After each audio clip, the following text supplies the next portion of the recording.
एक बार की बात है, एक बहुत बड़ी आर्ट गैलरी ने कॉन्टेस्ट डिक्लेयर किया।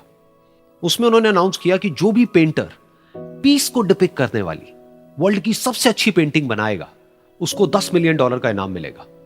यह बात पूरी दुनिया में फैल गई और पूरी दुनिया से हजारों पेंटर्स ने अपनी अपनी पेंटिंग भेजी उस कॉन्टेस्ट में पार्टिसिपेट करने के लिए। उन हजारों पेंटिंग्स में से जो इस कॉन्टेस्ट के जजेस थे, उन्होंने फाइनली 100 पेंटिंग्स को शॉर्टलिस्ट किया और उन 100 पेंटिंग्स की एक एग्जीबिशन लगाई। उस एग्जीबिशन में इन सारे पेंटर्स को तो इनवाइट किया ही किया, साथ ही साथ मीडिया वाले भी बैठे हुए थे और मीडिया वालों के साथ हजारों लोगों की भीड़ भी जमा थी। क्योंकि प्राइज अमाउंट इतना बड़ा था तो सबका इंटरेस्ट था ये जानने में कि कौन जीतेगा, कि वो पेंटिंग कैसी होगी और कौन वो पेंटर होगा जिसको इतना बड़ा अमाउंट मिलेगा। फाइनली वो दिन आ ही गया। वहां पर सारी ही पेंटिंग्स देखने लायक थी और एक से बढ़कर एक थी। उसमें से कुछ पेंटिंग्स थी जहां पर सबसे ज्यादा भीड़ थी। जैसे एक पेंटिंग थी जहां पर एक बिल्कुल साफ पानी की नदी बह रही थी, जिसके पीछे कुछ पहाड़ थे, उसके ऊपर बर्फ जमी हुई थी और पीछे से सनराइज हो रहा था। एक और पेंटिंग थी जहां पर पेंटर ने पीस को डिपिक्ट किया था फुल मून नाइट के थ्रू, यानी कि एक बिल्कुल पीसफुल लेक थी जिसका पानी बिल्कुल स्टिल था, इतना स्टिल कि उसके अंदर आप रिफ्लेक्शन देख सकते थे आसपास में जो भी कुछ था उसका, बिल्कुल एक मिरर की तरह। और बिल्कुल डार्क आसमान में कुछ तारे चमक रहे थे और एक चांद चमक रहा था। उसके अलावा एक पेंटिंग थी जिसमें बिल्कुल सफेद बादल थे, नीला आसमान था और बिल्कुल हरी हरी घास थी। यानी कि सारी ही पेंटिंग्स ऐसी जिसको देख करके ही मन शांत हो जाए। तो कॉन्टेस्ट बहुत ही टफ था क्योंकि सारी पेंटिंग्स एक से बढ़कर एक थी। तो जजेस के लिए शॉर्टलिस्ट करना कि कौन सी पेंटिंग बेस्ट है, that was very very difficult. लेकिन वो मोमेंट आ ही गया जब जजेस ने अपना माइंड मेकअप कर लिया और एक पेंटिंग को इन सारी पेंटिंग्स में से सिलेक्ट कर लिया और उस पेंटिंग को एक बड़े से कर्टेन के पीछे रख दिया। सामने वो सारे पेंटर्स बैठे हुए थे, मीडिया वाले थे और हजारों लोगों की भीड़ थी। सबकी क्यूरियोसिटी बढ़ती चली जा रही थी क्योंकि अमाउंट बहुत बड़ा था। लेकिन जैसे ही वो पर्दा हटा और सामने से सबने उस पेंटिंग को देखा तो सब हैरान रह गए। सब एक दूसरे की शक्ल देखने लगे। किसी को कुछ समझ नहीं आ रहा था कि एक्चुअल में हो क्या रहा है, क्योंकि वो पेंटिंग जो वहां पर दिख रही थी वो दूर दूर तक शांति को डिपिक्ट नहीं कर रही थी। तो सबको लगा कि शायद उस आर्ट गैलरी से कोई गलती हुई है या जजेस से कोई गलती हुई है और किसी गलत पेंटिंग को वहां पे रख दिया है।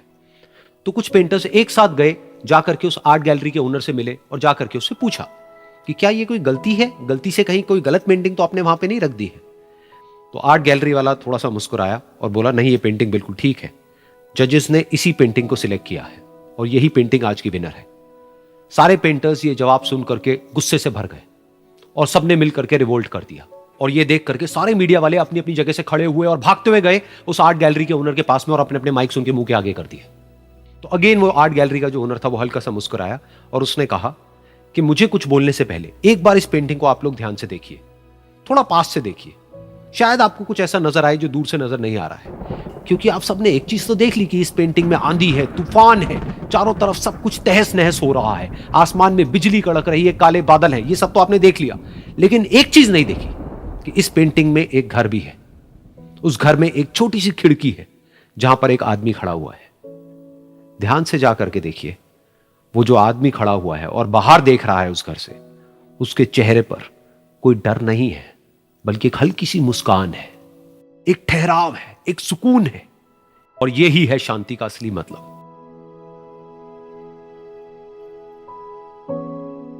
यानी कि शांति का मतलब यह नहीं है कि हमारे बाहर सब कुछ शांत है और फिर हम शांत हैं, क्योंकि वो टेम्पररी है। असली शांति का मतलब यह है कि हमारे बाहर चाहे जो कुछ भी हो रहा हो, हम अंदर से पूरी तरह से शांत हैं, हमारा मन शांत है। क्योंकि जिसका मन शांत नहीं है, उसको चाहे आप कितनी भी सुंदर से सुंदर जगह पर ले जाकर के बिठा दो, वो वहां पर भी जाकर के दुखी ही रहेगा। लेकिन दूसरी तरफ से जिसका मन शांत है, उसके बाहर चाहे कुछ भी हो रहा हो, चाहे मौसम कैसा भी हो, चाहे उसके आसपास में सब कुछ तहस नहस हो रहा हो, तूफान हो, लेकिन वो अंदर से बिल्कुल शांत रहेगा। और यही है शांति का असली मतलब।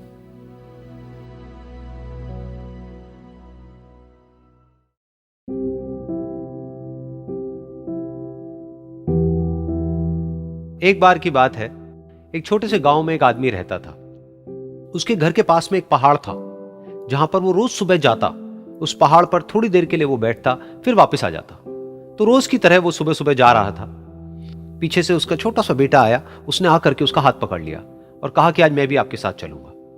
उसने पहले तो उसको थोड़ा सा समझाया और मना किया, कहा कि जो रास्ता है वो बहुत ही छोटा है और चढ़ाई बहुत ज्यादा है, तो तुम मेरे साथ नहीं चल पाओगे। लेकिन फिर जब उस बेटे ने जिद करी तो पिता मान गया। तो दोनों पहाड़ पर चढ़ने लगे। पिता ने बेटे का हाथ कस के पकड़ा हुआ था। लेफ्ट साइड में पहाड़ थे, राइट साइड में खाई थी और रास्ता बहुत ही छोटा था। और वो पहाड़ की चोटी तक पहुंचने ही वाले थे, तभी रास्ते में एक बड़ा सा पत्थर आया। क्योंकि पिता उस रास्ते पर रोज आता था तो उसको पता था कि वहां पे पत्थर है, तो वो साइड से निकल गया। लेकिन जो बेटा था उसका ध्यान कहीं और था, तो उसका घुटना जा करके उस बड़े से पत्थर पर टकरा गया। तो फिर उस बच्चे के मुंह से एक चीख निकली, और जैसे ही वो चीखा उसकी आवाज उन पहाड़ों में गूंजने लगी। इससे पहले उस बच्चे ने कभी भी अपनी आवाज की गूंज नहीं सुनी थी, तो उसे समझ नहीं आया कि क्या हो रहा है। वो अंदर से थोड़ा सा घबरा गया। उसे लगा कि शायद कहीं कोई है जो छुप करके उसको देख रहा है और उसका मजाक उड़ा रहा है। फिर उस बच्चे ने बोला, कौन हो तुम? कौन हो तुम? तो जब उस बच्चे ने इस गूंज को सुना, उसे गुस्सा आ गया। उसे लगा कि कौन है ये जो मेरा मजाक उड़ाए चले जा रहा है। फिर उसने गुस्से से कहा, मैं तुम्हें छोड़ूंगा नहीं। और फिर जैसे ही उसने इस गूंज को सुना, वो घबरा गया। उसके पिता समझ गए थे कि क्या हो रहा है। उसने अपने पिता का हाथ कस के पकड़ लिया और उनसे पूछा, कौन है ये जो मुझे इतना तंग कर रहा है? कौन है ये जो मुझे इतना डरा रहा है?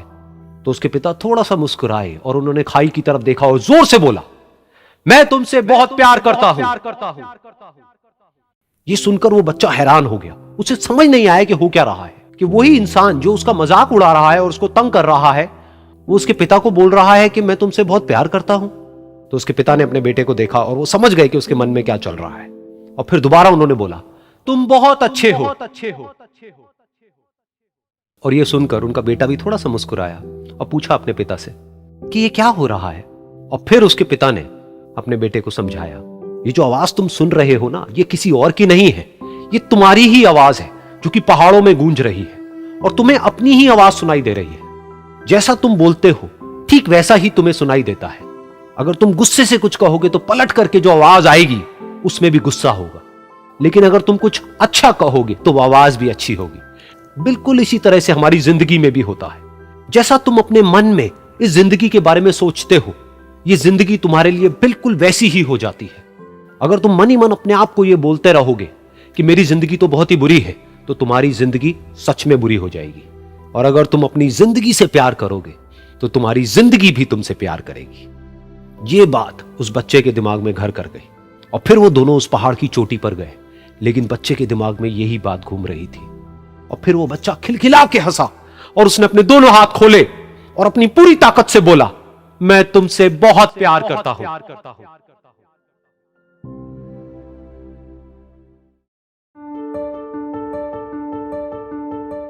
एक बार की बात है, एक बहुत बड़ा नेता एक साधु के छोटे से आश्रम में गया, क्योंकि उसने बहुत सुना था उस साधु के बारे में और उसके मन में आया कि मैं एक बार जाकर के देखता हूं कि लोग इतनी तारीफ क्यों करते हैं उसकी। तो जब वो उस आश्रम में गया तो वहां पर एक छोटा सा कमरा था जहां पर एक कालीन बिछा हुआ था। वहां पर कुछ लोग बैठे हुए थे नीचे और साधु जी सामने बैठे हुए थे। कुछ सवाल जवाब चल रहा था। तो जैसे ही वो अंदर गया, वो अकेला नहीं था, उसके साथ में 4 बॉडीगार्ड्स भी थे। और उसको ये आदत थी कि जहां पर भी वो जाता था लोग अपनी जगह से खड़े हो जाते थे, उसकी तरफ देखते थे, हाथ जोड़ते थे, अपना सर झुकाते थे। लेकिन यहां पर ऐसा कुछ भी नहीं हुआ। साधु ने उसकी तरफ देखा तक नहीं, क्योंकि वो साधु किसी के सवाल का जवाब दे रहे थे। लेकिन नेता को इस बात पे गुस्सा आ गया। नेता को लगा कि ये मेरी बेइज्जती है। तो उस नेता ने साधु की बात को बीच में ही काटते हुए थोड़ा गुस्से से कहा, मैं आपसे कुछ कहना चाहता हूं। साधु ने उसकी तरफ देखा और बोले, आप थोड़ी देर रुकिए, पहले मैं इनके सवाल का जवाब दे लूं, उसके बाद में मैं आपसे बात करूंगा। तब तक अगर आप चाहें तो आप बैठ सकते हैं। बस साधु का इतना कहने की देर थी। नेता का चेहरा गुस्से से लाल हो गया और फिर उसने अपना सारा गुस्सा उस साधु के ऊपर निकाल दिया। अभी तक वो नेता बहुत ही तमीज से बात कर रहा था, यानी कि आप कह करके बात कर रहा था। अब वो तू तड़ाक पे उतर आया। नेता ने उस साधु को कहा, तुझे पता भी है मैं कौन हूं और तू किससे बात कर रहा है? साधु ने उसकी तरफ देखा और कहा, मुझे इससे कोई फर्क नहीं पड़ता कि आप कौन हैं, लेकिन आप जो कोई भी हैं, अगर आप चाहते हैं कि मैं आपके सवाल का जवाब दूं या आपसे बात करूं तो आपको कुछ देर रुकना होगा। और साधु के ये कहते ही नेता गुस्से से पागल हो गया और वहीं सबके सामने चीखने चिल्लाने लग गया, अब मैं तुझे तेरी असली औकात दिखाऊंगा। तूने मुझसे पंगा लेकर के ठीक नहीं किया है। तुझे पता भी है मैं तेरे बारे में क्या सोचता हूं। साधु ने फिर से उसकी तरफ देखा और बड़े ही प्रेम से कहा कि मुझे इससे कोई फर्क नहीं पड़ता है कि आप मेरे बारे में क्या सोचते हैं। आप जो चाहे वो मेरे बारे में सोच सकते हैं। फिर उस नेता ने बोला कि तू चाहे सुनना चाहता है या नहीं, लेकिन मैं तुझे बताऊंगा यही सबके सामने कि मैं तेरे बारे में क्या सोचता हूं। तू एक बहुत ही घटिया इंसान है। तू कोई साधु नहीं है, तू एक ढोंगी है, पाखंडी है, और यहां पर जितने भी लोग बैठे हैं उन सबको बेवकूफ बना रहा है। तेरा बस एक ही मकसद है कि इन लोगों की जेब में जितना भी पैसा है वो सब तेरे पास में आ जाए। तू अपने फायदे के लिए इन लोगों का इस्तेमाल कर रहा है, और अब मैं तुझे नहीं छोड़ने वाला, तेरा पर्दाफाश करके रहूंगा पूरी दुनिया के सामने। लेकिन उसके इतना बोलने के बाद भी उस साधु के चेहरे पर हल्की सी मुस्कान बनी ही रही। ये देखकर वो और तिल मिला गया और उसने कहा, अब बहुत हुआ, अब मैं यहां एक मिनट भी नहीं रुकने वाला, लेकिन अभी भी तेरे पास में मौका है। अगर मुझसे माफी मांगनी है या मुझसे कुछ कहना है तो कह सकता है। इतना सब होने के बाद भी साधु बिल्कुल शांत था और उनके चेहरे पर एक मुस्कान थी। उन्होंने अपनी आंखें बंद कर ली। फिर साधु ने अपनी आंखें खोली, हाथ जोड़े और कहा कि मुझे आपसे कोई गिला शिकवा नहीं है, मेरे मन में आपके लिए कोई भी गलत ख्याल नहीं है। जो भी आपने मेरे बारे में कहा वो आपकी अपनी सोच थी, तो मुझे आप में कोई भी बुराई नजर नहीं आती है। मुझे आप एक बहुत ही भले इंसान लगते हैं। और साधु के इतना कहते ही नेताजी का दिमाग 7वें आसमान पर पहुंच गया। उनके चेहरे पर एक अजीब सी खुशी थी, क्योंकि उस साधु ने वो ही कहा जो बाकी सब लोग उस नेता को कहते हैं। और वो खुशी खुशी उस आश्रम से अपने घर की तरफ चला गया और जा करके अपने पिताजी के साथ में बैठ गया। उसके पिताजी की आंखें बंद थी और वो ध्यान में थे। पूरी जिंदगी उन्होंने सिर्फ लोगों की सेवा करी और बदले में कुछ भी एक्सपेक्ट नहीं किया। तो थोड़ी देर बाद जब उन्होंने अपनी आंखें खोली और देखा अपने बेटे को अपने साथ बैठे हुए, तो उनके बेटे के चेहरे पर आज एक अजीब सी खुशी थी जो आज से पहले उन्होंने कभी नहीं देखी थी। फिर उसने एक एक करके सब कुछ बताया कि आज क्या हुआ, किस तरह से वो आश्रम गया, वहां पर क्या हुआ, उसने क्या कहा, उन्होंने क्या कहा। तो जब इसके पिताजी ने पूरी बात सुनी तो थोड़ा सा मुस्कुराए और अपने बेटे को देख करके बोले कि उन्होंने तुम्हारी तारीफ नहीं करी है, क्योंकि उन्होंने वो नहीं कहा कि जो तुम हो, उन्होंने वो कहा कि जो वो खुद है। और तुमने जो भी कुछ उनको कहा वो नहीं कहा कि जो वो है, बल्कि तुमने वो कहा जो तुम खुद हो। यही बात वेदों में भी कही गई है, यथा दृष्टि तथा सृष्टि। ये दुनिया तुम्हें वैसी नहीं दिखती है जैसी कि ये दुनिया है। ये दुनिया तुम्हें वैसी दिखती है जैसे तुम खुद हो। जिसकी नजर जैसी है उसके लिए ये दुनिया वैसी ही है। तो अगर तुम अपनी दुनिया को बदलना चाहते हो तो उसका सिर्फ एक तरीका है, अपनी नजर को बदलो।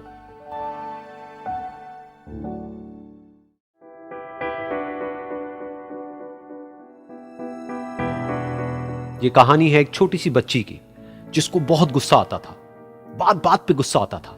और जब उसको गुस्सा आता था तो वो ये नहीं देखती थी कि उसके सामने कौन है, और जो उसके मन में आता था वो सब बोल देती थी। कई कई बार तो वो कुछ चीजें उठाती और जमीन पे फेंकती और तोड़ देती। तो उसके माँ बाप बहुत परेशान हो गए, उनको समझ नहीं आ रहा था कि वो क्या करें। उन्होंने बहुत कोशिश करी उस बच्ची को समझाने की अलग अलग तरीके से, लेकिन वो बच्ची समझ ही नहीं रही थी। फिर एक दिन उसकी माँ ने उसकी ट्यूशन टीचर से बात करी, क्योंकि ट्यूशन टीचर ही एक ऐसी थी जिसकी कि वो बात सुनती थी। तो उसकी टीचर ने उसकी माँ की सारी बातों को सुना और उनको बोला कि आप चिंता मत करो, आने वाले कुछ दिनों के अंदर अंदर ही इस बच्ची का गुस्सा पूरी तरीके से खत्म हो जाएगा। उसकी माँ को समझ नहीं आया, लेकिन फिर भी उन्होंने कहा कि कोशिश करने में क्या जाता है। फिर उस दिन रोज की तरह जब वो टीचर आई और वो क्लास शुरू होने वाली थी, तो उसकी टीचर ने उस बच्ची से कहा कि आज हम पढ़ाई नहीं करेंगे, आज हम एक गेम खेलेंगे। तो बच्ची ये सुन करके बहुत खुश हो गई। फिर टीचर उस बच्ची के साथ में उस घर के पीछे एक दीवार के पास में जाकर के खड़ी हो गई, और उस टीचर ने उस बच्ची को कहा कि गेम ये है कि अब जब भी तुम्हें गुस्सा आए तुम्हें कील लेनी है और यहां पर आकर के इस दीवार में गाड़ देनी है, थोड़ी सी, जितनी हो सके। फिर उस बच्ची ने टीचर से पूछा, लेकिन इससे क्या होगा? तो टीचर ने कहा कि जब ये गेम खत्म हो जाएगी तो तुम्हें एंड में एक प्राइज मिलेगा। फिर उस बच्ची ने बिल्कुल वैसा ही किया जैसे कि उस टीचर ने कहा था, यानी कि अब उसको जब भी गुस्सा आता तो वो जाती और जा करके एक कील उस दीवार में गाड़ देती। तो जैसा कि उस लड़की को बहुत गुस्सा आता था, तो पहले ही दिन वहां पर 10 से ज्यादा कीलें गड़ गई। लेकिन उन कीलों को गाड़ने के लिए उसको बार बार पीछे जाना पड़ता और जा करके उस कील को गाड़ना पड़ता। तो उसके दिमाग में आया कि जितनी मेहनत मैं लगाती हूं उस कील को गाड़ने में, उससे कम मेहनत में मैं अपने गुस्से को कंट्रोल कर सकती हूं। अगले दिन 8 कीलें गड़ी, उसके अगले दिन 6, फिर 4, फिर 3, फिर 2, फिर 1। फिर एक ऐसा भी दिन आया जब एक भी बार उसको गुस्सा नहीं आया और एक भी कील उस दीवार में नहीं गड़ी, और वो बच्ची बहुत खुश हो गई। खुशी खुशी वो अपनी टीचर के पास में गई और जाकर के उनको बताया कि देखो मैम, आज मैंने एक भी कील उस दीवार में नहीं गाड़ी है, क्योंकि मेरे को एक बार भी गुस्सा नहीं आया है। तो मैम ने उसको थोड़ी सी शाबाशी दी और मैम उसके साथ में उस दीवार के सामने जाकर के खड़ी हो गई। अब मैम ने उस बच्ची को कहा कि गेम अभी खत्म नहीं हुई है, अब तुम्हें क्या करना है कि जिस भी दिन तुमको बिल्कुल भी गुस्सा नहीं आता है, उस दिन के एंड में तुम एक कील को इस दीवार से निकाल दोगी। तो बच्ची ने वैसा ही किया, लेकिन क्योंकि कीलें बहुत ज्यादा थी तो 1 महीने से भी ज्यादा टाइम लग गया उन सारी कीलों को बाहर निकलने में। लेकिन एक दिन ऐसा भी आया जब सारी कीलें उस दीवार से बाहर निकल गई। फिर वो बच्ची बहुत ही खुश होकर के अपनी टीचर के पास में गई और जाकर के बोला कि अब उस दीवार में एक भी कील नहीं है। तो उसकी टीचर उस बच्ची के साथ में उस दीवार के सामने जाकर के खड़ी हुई। उसने देखा कि एक भी कील नहीं है दीवार में। फिर उसको उसकी एक फेवरेट चॉकलेट गिफ्ट करी और बोला कि तुम इस प्राइज को जीत गई हो। बच्ची बहुत ही खुश हो गई। फिर टीचर ने उस बच्ची से पूछा कि क्या तुमको इस दीवार में कुछ नजर आ रहा है? तो बच्ची ने कहा, नहीं मैम, इसमें तो कुछ भी नहीं है, सारी कीलें निकल चुकी हैं। तो उस टीचर ने कहा, एक बार ध्यान से देखो, शायद कुछ नजर आए। तो उस बच्ची ने दोबारा देखा और कहा, वो जो कीलें मैंने गाड़ी थी उसके कुछ निशान मुझे नजर आ रहे हैं दीवार में। जब बच्ची ने ये देख लिया, फिर उसकी मैम ने उस बच्ची को कहा, जैसे तुमने इस दीवार में कील गाड़ी और अब तुम उस कील को तो निकाल सकती हो लेकिन उसके निशान को नहीं मिटा सकती, ठीक इसी तरह से होता है जब तुम गुस्सा करती हो। जब तुम गुस्सा करती हो अपने माँ बाप पे या किसी पे भी, तो उनके दिल पर चोट लगती है, उनको दर्द होता है और वहां पर एक निशान रह जाता है। उस निशान को तुम चाह करके भी हटा नहीं सकती, फिर चाहे तुम उनसे जितना मर्जी माफी मांग लो। ये सुनकर बच्ची को अपनी गलती का एहसास हुआ और वो रोने लगी और वो भागती हुई गई और अपनी माँ के पास में जाकर के उनसे गले लग गई और अपनी माँ को बोली कि मम्मा, मैं आज के बाद कभी गुस्सा नहीं करूंगी, मुझे समझ आ गया है मैंने क्या गलती करी। और उस दिन के बाद उस बच्ची ने कभी गुस्सा नहीं किया।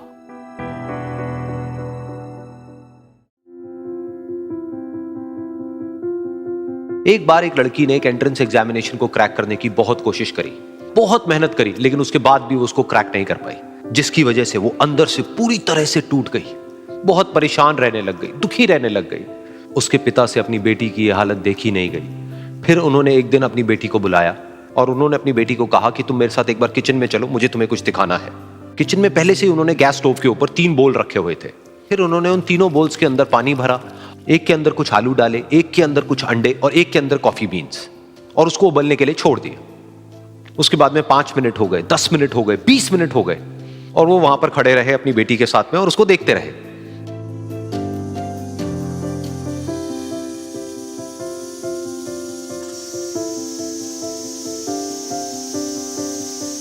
तो बेटी अंदर से थोड़ी सी इरिटेट होने लग गई, कहती है क्या कर रहे हो आप? तो उसके पिता ने कहा कि सिर्फ 1 मिनट और रुको, तुमको सब समझ आ जाएगा। फिर उसके बाद में एक एक करके उन्होंने गैस स्टोव को बंद किया और जो पहला बोल था उसमें से आलू निकाले और निकाल करके एक प्लेट पे रख दिए। दूसरे बोल में से उन्होंने वो अंडे निकाले और निकाल करके एक और प्लेट में रख दिए और तीसरे बोल में से जो कॉफी थी उसको छान करके एक कप के अंदर भर दिया और वो वहीं सामने स्लैब पे रख दिया और अपनी बेटी से पूछा कि तुम्हें क्या दिख रहा है? तो उनकी बेटी को थोड़ा सा गुस्सा आ गया। उसने कहा कि इसमें देखना क्या है, एक में आलू है, एक में अंडे हैं और एक में कॉफी है। तो उसके पिता ने कहा कि एक बार इनको छू करके देखो, शायद तुम्हें कुछ समझ आए। तो उसने सबसे पहले आलूओं को छुआ, तो जब उसको छुआ और थोड़ा सा दबाया तो वो बिल्कुल सॉफ्ट हो चुके थे। तो उसके बाद में उसके पिता ने उन अंडों को तोड़ा तो वो हार्ड थे।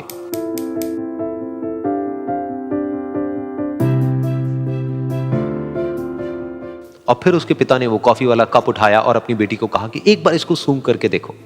तो जब उनकी बेटी ने उस कॉफी को सूंघा तो उसके चेहरे पर एक स्माइल आ गई। फिर उसके पिता ने अपनी बेटी को कहा कि तुमने ध्यान से देखा कि क्या हुआ यहां पर? ये तीनों ही बिल्कुल एक ही सिचुएशन में गए, लेकिन तीनों ने अलग अलग तरीके से रिस्पॉन्ड किया। तो पहला यानी कि आलू, जब हमने उसको उस पानी में डाला था उससे पहले वो बहुत ही हार्ड थे और स्ट्रांग थे, लेकिन गर्म पानी में जाने के बाद में वो अंदर से बिल्कुल सॉफ्ट हो गए, यानी कि कमजोर पड़ गए। दूसरे थे अंडे, जो गर्म पानी में जाने से पहले अंदर से बिल्कुल ही कमजोर थे, लेकिन गर्म पानी में जाने के बाद वो अंदर से स्ट्रांग हो गए। तीसरी थी कॉफी, जिसने कुछ ऐसा किया जो इन दोनों से बिल्कुल अलग था, यानी कि उसने उस गर्म पानी में जाने के बाद में खुद को नहीं बदला बल्कि उस पानी को ही बदल दिया। बिल्कुल इसी तरह से हमारी जिंदगी में भी होता है। तुम्हारे ऊपर है कि तुमको इन तीनों में से क्या बनना है। एक, आलू के जैसा, यानी कि जब तुम्हारी जिंदगी में कोई मुश्किल आए तो तुम अंदर से पूरी तरह से टूट जाओ, यानी कि कमजोर पड़ जाओ। दूसरा, अंडे के जैसा, यानी कि जैसे ही तुम्हारी जिंदगी में कुछ मुश्किलें आए, वो मुश्किलें तुमको अंदर से तोड़े नहीं बल्कि तुम अंदर से और स्ट्रांग हो जाओ। या फिर तीसरा, यानी कि कॉफी के जैसा, मतलब कि जब तुम्हारी जिंदगी में कुछ मुश्किलें आए तो तुम ना सिर्फ उन मुश्किलों का डट करके सामना करो बल्कि अपनी जिंदगी को ही बदल दो।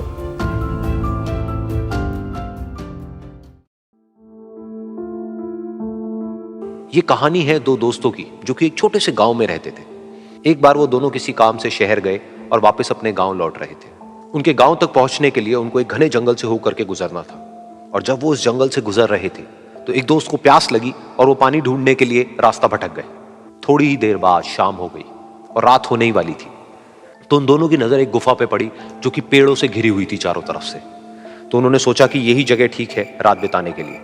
तो दोनों ने कुछ लकड़ियां इकट्ठी करी, उस गुफा के अंदर गए और आग जला करके वहां पे बैठ गए। रात का वक्त था, गुफा के अंदर आग जल रही थी, बाहर बिल्कुल अंधेरा था और कुछ जानवरों की आवाजें आ रही थी। तो उन दोनों में से जो एक दोस्त था वो अंदर ही अंदर डरने लगा, क्योंकि उसने भूत प्रेतों की बहुत कहानियां सुनी थी कि रात के वक्त जंगल में कुछ भयानक आत्माएं भटकती हैं और अगर उनको कोई ऐसा भटका हुआ आदमी मिल जाए तो उसको नहीं छोड़ती। तो जब उसने भूत प्रेतों की बात अपने दोस्त से करी तो उसके दोस्त ने हंसते हुए उससे पूछा, क्या कभी तूने किसी भूत को देखा है? तो उसने कहा, नहीं मैंने तो नहीं देखा, लेकिन मेरे कुछ जान पहचान के लोग हैं जिन्होंने देखा है। तो उसके दोस्त ने उसको समझाने की बहुत कोशिश करी कि यार ऐसी सुनी सुनाई बातों पर विश्वास नहीं करते हैं, अब तू सो जा और मुझे भी सोने दे, मुझे नींद आ रही है। और इतना कह करके उसका दोस्त वहीं पर लेट गया और थोड़ी देर में सो गया। लेकिन वो जो अंदर से डरा हुआ था वो लेट तो गया, लेकिन उसको नींद नहीं आ रही थी। उसको लग रहा था कि शायद यहां पर कहीं कोई है जो छुप करके कहीं से उसको देख रहा है। उस आग की वजह से कुछ परछाइयां बन रही थी वहां पर पत्थरों पर, तो उन परछाइयों को देख करके भी वो डर रहा था। फिर कुछ घंटे तक ऐसे ही चलता रहा। फिर उसके बाद में क्योंकि वो थका हुआ था तो उसको नींद आ गई। लेकिन नींद आने के कुछ देर बाद ही उसको एक सपना आया। सपने में उसको एक बहुत ही भयानक परछाई उसकी तरफ बढ़ती हुई नजर आई। अब जैसे जैसे वो अंदर से डरता चला जा रहा था, वो परछाई उसके और पास आती चली जा रही थी और बड़ी होती चली जा रही थी। और उस परछाई में एक हाथ उसको नजर आया जिसके बड़े बड़े नाखून थे, और वो हाथ उसकी तरफ बढ़ता चला गया और उसके गले तक पहुंचने ही वाला था कि तभी वो डर करके एकदम से उठा। फिर उसने अपने दोस्त की तरफ देखा जो कि सो रहा था, उसको पकड़ करके जोर से उठाया। फिर उसने अपने दोस्त को बताया कि उसके साथ में क्या हुआ। तो उसका दोस्त फिर हंसने लगा। फिर उसके दोस्त ने उसको कहा, अब अगर दोबारा से तुझे वो परछाई दिखे तो तू वही कहियो जो मैं तुझे कह रहा हूं कहने के लिए, फिर देखते हैं वो परछाई तेरा क्या करती है। तुझे अपने अंदर ही अंदर बोलना है, मैं तुझसे नहीं डरता, सामने आ। तो उसके दोस्त ने वैसा ही किया। थोड़ी देर बाद दोबारा से उसको सपने में वही परछाई नजर आई और वो परछाई धीरे धीरे उसकी तरफ बढ़ने लगी। लेकिन इस बार वो उस परछाई से डरा नहीं, बल्कि अपनी पूरी हिम्मत जुटा करके उसने वो ही कहा, मैं तुझसे नहीं डरता, सामने आ। मैं तुझसे नहीं डरता, सामने आ। मैं तुझसे नहीं डरता, सामने आ। जैसे जैसे वो ये बोलने लगा, वो परछाई छोटी होने लगी और उससे दूर होने लगी। वो बोलता रहा, वो परछाई छोटी होती रही और धीरे धीरे वो परछाई दिखनी बंद हो गई। बिल्कुल ऐसा ही हमारी जिंदगी में भी होता है। हमारे अंदर जितने भी डर है, उससे हम जितना डरते हैं हम उतना ही छोटे होते चले जाते हैं और वो डर उतने ही बड़े होते चले जाते हैं। लेकिन अगर हम अपने अंदर के डरों से नहीं डरते हैं और उसका सामना करते हैं तो दुनिया का ऐसा कोई भी डर नहीं है जो कि हमें डरा पाए।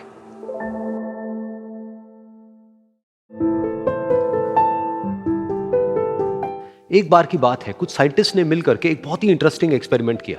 उन्होंने क्या किया कि एक बहुत बड़ा सा पिंजरा लिया, उसके अंदर 5 बंदरों को रख दिया और वहां पर एक सीढ़ी लगा दी।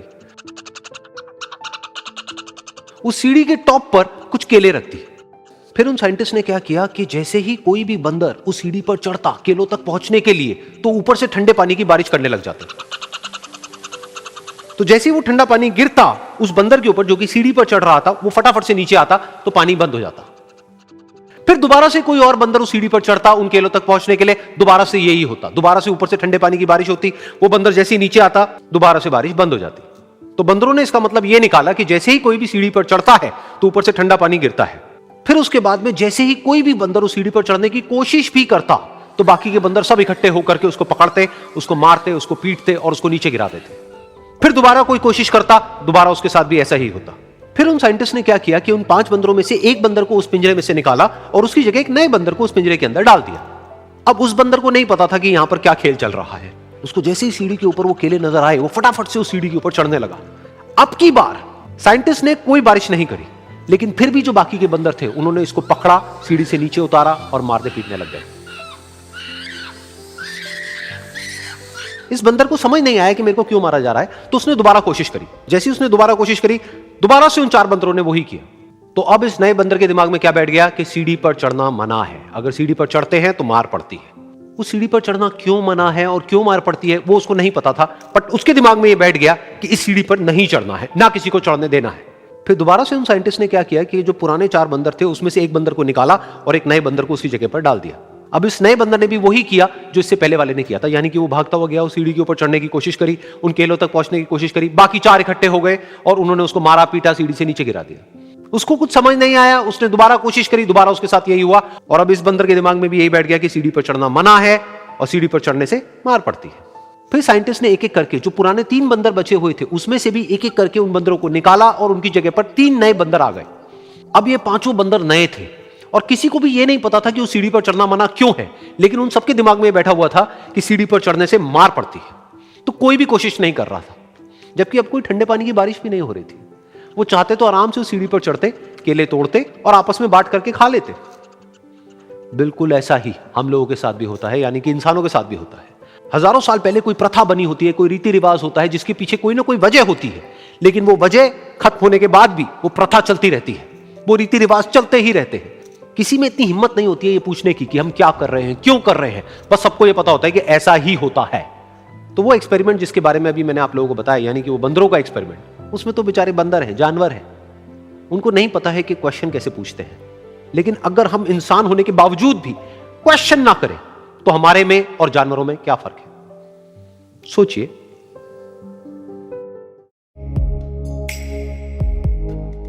एक छोटा सा गांव था, वहां पर एक आदमी पहाड़ पर पत्थर तोड़ने का काम करता था। उसको अपनी जिंदगी से कोई गिला शिकवा नहीं था। पूरा दिन वो काम करता, मेहनत करता, दिन के एंड में जो थोड़ा बहुत पैसा मिलता वो जा करके अपने परिवार के साथ में थोड़ा सा टाइम स्पेंड करता और चैन से सो जाता। तो एक दिन रोज की तरह वो अपना काम खत्म करके अपने घर की तरफ जा रहा था, तो रास्ते में चलते चलते उसके मन में ख्याल आया कि ये भी कोई जिंदगी है कि सुबह से शाम तक मैं पत्थर तोड़ने का काम करता हूं और एंड में मेरे को थोड़े से पैसे मिलते हैं, जिसमें मुश्किल से मेरा और मेरे परिवार का गुजारा हो पाता है। काश कुछ ऐसा हो जाए कि कहीं से मुझे कोई ऐसी शक्ति मिल जाए कि जो भी मैं चाहता हूं वो सच हो जाए। वो अपने घर पर गया, उसने खाना खाया, लेकिन उसका ध्यान खाने की तरफ नहीं था, उसके दिमाग में यही ख्याल चल रहा था। उसके बाद में वो यही सोचते सोचते सो गया।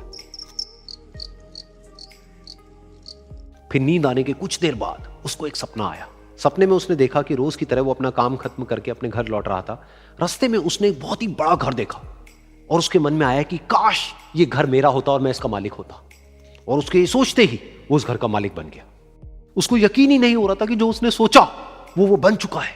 लेकिन उसकी खुशी ज्यादा देर नहीं टिक पाई, क्योंकि उसको एकदम से एक शोर सुनाई दिया। उसने अपने घर के बाहर देखा कि एक बहुत बड़ी रैली निकल रही है, जिसमें बीचों बीच एक पॉलिटिशियन है जो ऐसे ऐसे हाथ हिला रहा है, और वहां पर जितने भी लोग खड़े थे सब उसके नाम के नारे लगा रहे थे, उसके आगे हाथ जोड़ करके खड़े थे, सब उसको देखने के लिए तड़प रहे थे। तब उसको यह एहसास हुआ कि मैं कितना छोटा हूं उसके आगे। और फिर उसके अंदर से एक ख्याल उठा कि काश मैं ये पॉलिटिशियन होता और मेरे पास भी इतनी ही पावर होती जितनी कि इसके पास में है। बस उसका इतना सा सोचने की देर थी, वो पॉलिटिशियन बन गया। उसकी खुशी का ठिकाना नहीं था, क्योंकि उसके आसपास में हजारों लोगों की भीड़ थी और सब उसको देखने के लिए तरस रहे थे, तड़प रहे थे। लेकिन उसकी ये खुशी भी ज्यादा देर नहीं टिक पाई। धूप बहुत ही तेज थी और उस पॉलिटिशियन को आदत नहीं थी इतनी गर्मी में रहने की, तो उस धूप की वजह से उसको चक्कर आ गए और वो बेहोश होकर के गिर गया। फिर उसको एहसास हुआ कि ये पॉलिटिशियन सबसे ताकतवर नहीं है, ये जो सूरज है ये सबसे ताकतवर है। और उसके मन में आया कि काश मैं ये सूरज बन जाऊं तो मेरे आगे कोई नहीं टिक पाएगा। और उसका इतना सा सोचने की देर थी और वो सूरज बन गया और वो खुशी से पागल हो गया, क्योंकि पूरी दुनिया को वो ही रोशन कर रहा था और पूरी दुनिया में ऐसा कोई नहीं था जो कि उसकी रोशनी को रोक सके। लेकिन उसकी ये खुशी भी ज्यादा देर टिक नहीं पाई, क्योंकि कुछ ही देर बाद आसमान में कुछ काले बादल आए जिन्होंने कि उस सूरज की रोशनी को रोक दिया। फिर उसको यह एहसास हुआ कि इस दुनिया में ऐसा भी कोई है जिसमें दम है उसकी रोशनी को रोकने का। और उसके मन में एक ख्याल उठा कि काश मैं वो बादल बन जाऊं। और वो बादल बन गया और आसमान में उड़ने लगा। उसको ऐसा लगा कि मैं आसमान में उड़ रहा हूं और अब मैं जहां चाहे वहां जा सकता हूं। लेकिन कुछ देर बाद वहां पर एक बहुत तेज हवा का झोंका आया जो कि उन बादलों को उड़ा करके ले गया। अब फिर उसे ये समझ आया कि ये जो बादल हैं वो सूरज की रोशनी को तो रोक सकते हैं, लेकिन हवा को नहीं रोक सकते। ये हवा उनको बहा करके ले जाती है। फिर उसके मन में आया कि काश मैं ये हवा बन जाऊं, और वो हवा बन गया। हवा बनने के बाद में उसको अपने अंदर एक अलग ही ऊर्जा का अनुभव हुआ।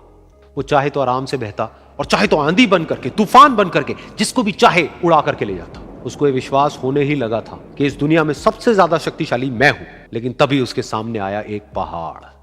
उसने अपनी पूरी ताकत लगा दी, लेकिन उस पहाड़ को वो इतना सा भी नहीं हिला पाया। तब उसको यह एहसास हुआ कि इस दुनिया में कोई है जो हवा से भी ज्यादा शक्तिशाली है, जिसमें दम है उस हवा को रोकने का।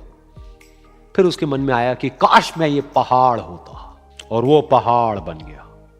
लेकिन हर बार की तरह इस बार भी उसकी खुशी ज्यादा देर तक नहीं टिक पाई।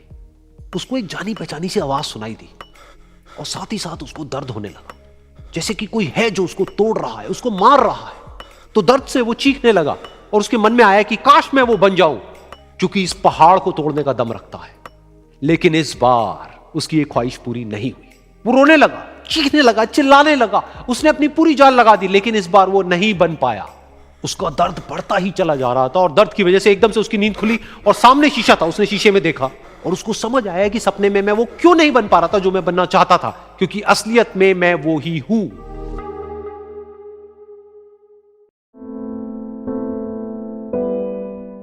ये कहानी है दो दोस्तों की, और उनकी दोस्ती की शुरुआत हुई थी अभी कुछ दिन पहले हॉस्पिटल के कमरे से, जहां पर वो दोनों एडमिट थे। तो दोनों में से जो एक था, उसको अभी कुछ दिन पहले एक पैरालिसिस का अटैक आया था, जिसकी वजह से गर्दन के नीचे की उसकी पूरी बॉडी पैरालाइज हो गई थी और वो अपनी एक उंगली तक नहीं हिला सकता था। और पूरे दिन जो भी नर्स उसके पास में आती, वो उसको एक ही बात कहता कि मुझे कोई ऐसा इंजेक्शन दे दो जिससे कि मैं मर जाऊं, अब मैं और जीना नहीं चाहता, ऐसी जिंदगी का मैं क्या करूंगा।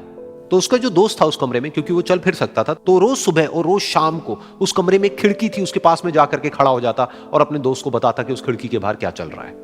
बिल्कुल नीला आसमान है, सफेद बादल है, हल्की हल्की हवा चल रही है और कुछ पंछी उड़ रहे हैं। एक बहुत ही सुंदर बीच है जहां पर कुछ बच्चे मिट्टी के घरौंदे बना रहे हैं। कुछ लोग हैं जो वहां पर बैठे हुए बस समुद्र की लहरों को देख रहे हैं। कुछ लोग जॉगिंग कर रहे हैं, कोई एक्सरसाइज कर रहा है, कोई पतंग उड़ा रहा है। वहां पर एक आइसक्रीम की स्टॉल है जहां पर कुछ लोग आकर के आइसक्रीम खा रहे हैं। और सनसेट के टाइम पे जो पानी है वो पूरा गोल्डन हो जाता है और चमकने लगता है। तो शुरू में तो जब उसने वो सब बताना शुरू किया तो उसके दोस्त के ऊपर ज्यादा असर नहीं हुआ, लेकिन धीरे धीरे उसके अंदर जीने की चाह जागने लगी। अब वो सुबह का इंतजार करने लगा कि जल्दी से सुबह हो और मेरा दोस्त मुझे बताए कि आज यहां पर क्या हो रहा है। कुछ दिन तक ऐसे ही चलता रहा। फिर एक दिन जब वो सुबह उठा तो उसने देखा कि सामने वाला बेड खाली है।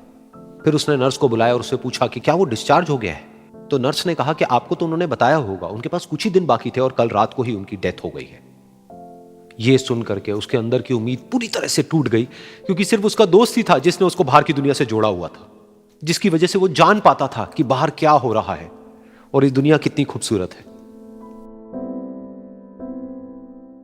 तो कुछ दिन तक तो वो रोता रहा और उसने जीने की चाह छोड़ दी। लेकिन दूसरी ही तरफ से उसके अंदर कहीं ना कहीं एक नई चाह पैदा हुई कि काश मरने से पहले एक बार मैं खुद अपनी आंखों से देखूं इस खिड़की के बाहर कि दुनिया कैसी है।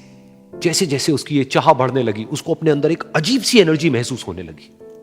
और फिर एक दिन उसने अपनी पूरी ताकत लगा दी और किसी तरीके से वो बेड से नीचे गिरा और पकड़ पकड़ करके किसी तरह से उस खिड़की तक पहुंचा। फिर उस खिड़की को पकड़ करके वो खड़ा हुआ और खिड़की के बाहर देख लिया। लेकिन खिड़की के बाहर देखते ही वो गुस्से से भर गया। उसने जोर से नर्स को आवाज लगाई और जैसे ही नर्स आई उसने नर्स से पूछा, ये तुमने क्या किया, ये खिड़की के बाहर काली दीवार क्यों खड़ी कर दी। तो नर्स को समझ नहीं आया वो क्या बोल रहा है और वो बोली कि मुझे 5 साल हो गए हैं यहां पर, जब से मैं आई हूं तब से तो ये काली दीवार यहां पर है। तब जाकर के उसको समझ आया कि उसका वो दोस्त उससे झूठ बोल रहा था। और उसने नर्स से पूछा, अगर ये काली दीवार पिछले 5 साल से यहां पर है तो मेरे दोस्त ने मुझसे झूठ क्यों कहा। तो नर्स थोड़ा सा मुस्कुराई और बोली कि मैं ये तो नहीं जानती कि उन्होंने आपसे झूठ क्यों कहा, लेकिन मैं इतना जरूर जानती हूं कि जो भी कुछ उन्होंने आपसे कहा उसी वजह से आप अभी अपने पैरों पर खड़े हैं। तो इस कहानी से हमको यह सीखने को मिलता है कि जो हमारे शब्द हैं, जो हमारे वर्ड्स हैं, जो हम अपने मुंह से बाहर निकालते हैं, उसमें इतनी पावर है जिसकी कोई हद नहीं है। वो किसी आदमी को गिरा भी सकते हैं और उसको उठा भी सकते हैं। तो अब आपके ऊपर है कि आप अपनी इस पावर को यूज करते हो या मिस यूज करते हो।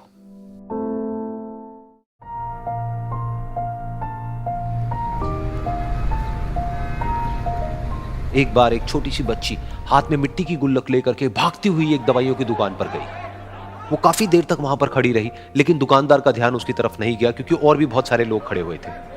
उसने दुकानदार को कई बार बुलाया, लेकिन वहां पर भीड़ इतनी थी कि दुकानदार का ध्यान उसकी तरफ गया ही नहीं। और फिर उस बच्ची को थोड़ा सा गुस्सा आया तो उसने अपनी मिट्टी की गुल्लक लेकर के वहीं काउंटर पर जोर से रख दी, जिसके बाद में जो दुकानदार था और जितने भी लोग खड़े थे वो सब उस बच्ची की तरफ देखने लग गए। और फिर उस दुकानदार ने उस बच्ची से पूछा, बेटे आपको क्या चाहिए। तो वो बड़े ही भोलेपन से बोली कि मुझे एक चमत्कार चाहिए। ये सुनकर के दुकानदार को कुछ समझ नहीं आया, ना ही वहां पर जो लोग थे उनको कुछ समझ में आया और सब उसकी तरफ देखने लग गए। फिर दुकानदार ने बोला, बेटे चमत्कार तो यहाँ पर नहीं मिलता है। तो बच्ची को लगा कि वो उससे झूठ बोल रहा है। तो बच्ची ने कहा कि मेरी गुल्लक में बहुत पैसे हैं, आप बताओ आपको कितने पैसे चाहिए, लेकिन मैं आज यहां से चमत्कार लेकर के ही जाऊंगी। तो वहीं काउंटर पे एक और आदमी खड़ा था, उसने उस बच्ची से पूछा कि बेटे क्यों चाहिए तुमको चमत्कार। तब उस बच्ची ने अपनी कहानी बताई कि अभी कुछ दिन पहले मेरे भाई के सर में बहुत तेज दर्द हुआ तो मेरे पापा मम्मी उसको हॉस्पिटल ले गए। उसके बाद कई दिन तक मेरा भाई घर नहीं आया। तो मैंने कई बार अपने पापा से पूछा, लेकिन उन्होंने मुझे कुछ नहीं बताया। उन्होंने बार बार यही कहा कि वो आ जाएगा, वो कल आ जाएगा, वो कल आ जाएगा, लेकिन वो आ ही नहीं रहा था। तो मैंने देखा कि मम्मी रो रही है। अब पापा मम्मी को कह रहे थे कि उसकी दवाइयों के लिए और उसके इलाज के लिए जितने पैसे चाहिए उतने मेरे पास में नहीं है। अब उसको कोई चमत्कार ही बचा सकता है। तब मुझे लगा कि अगर मेरे पापा के पास में इतने पैसे नहीं भी हैं तो क्या हुआ, मेरे पास में तो है। तो मैंने जितने भी पैसे जोड़ रखे हैं वो सारे लेकर के मैं इस दवाई की दुकान पर आई। फिर उस आदमी ने उस बच्ची से पूछा, कितने पैसे हैं तुम्हारे पास में? ये सुनते ही उस बच्ची ने अपनी गुल्लक उठाई, जमीन पर फेंकी और तोड़ दी और पैसे गिनने लग गई। बाकी सब लोग खड़े होकर के उसको देख रहे थे। थोड़ी देर बाद उसने सारे पैसे अपने हाथ में इकट्ठे किए और बोली, मेरे पास में पूरे 19 रुपए हैं। वो जो आदमी वहां पर खड़ा था वो थोड़ा सा मुस्कुराया और बोला कि अरे तुम्हारे पास में तो पूरे पैसे हैं, इतने का ही तो आता है चमत्कार। ये सुनकर के वो बच्ची बहुत खुश हो गई और बोली कि चलो मैं आपको अपने पापा से मिलवाती हूं। बाद में पता लगा कि वो आदमी कोई आम आदमी नहीं था, बल्कि एक बहुत बड़ा न्यूरोसर्जन था और उसने सिर्फ 19 रुपए में उसके भाई की सर्जरी करी और कुछ ही दिन बाद वो ठीक होकर के घर वापस आ गया। फिर कुछ दिन बाद वो बच्ची, उसका भाई, उसके पापा, उसकी मम्मी चारों एक साथ बैठे हुए थे और बात कर रहे थे। तो उसकी मम्मी ने उसके पापा से पूछा कि अब तो बता दो ये चमत्कार आपने किया कैसे? तो उन्होंने अपनी बेटी की तरफ देखा और बोले, ये चमत्कार मैंने नहीं, इसने किया है।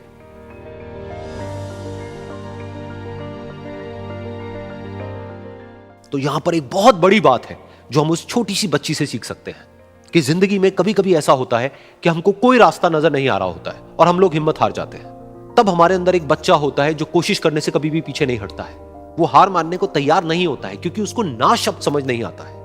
वो बच्चा जिसके लिए कुछ भी नामुमकिन नहीं है, क्योंकि वो हर हाल में कोशिश करता ही रहता है।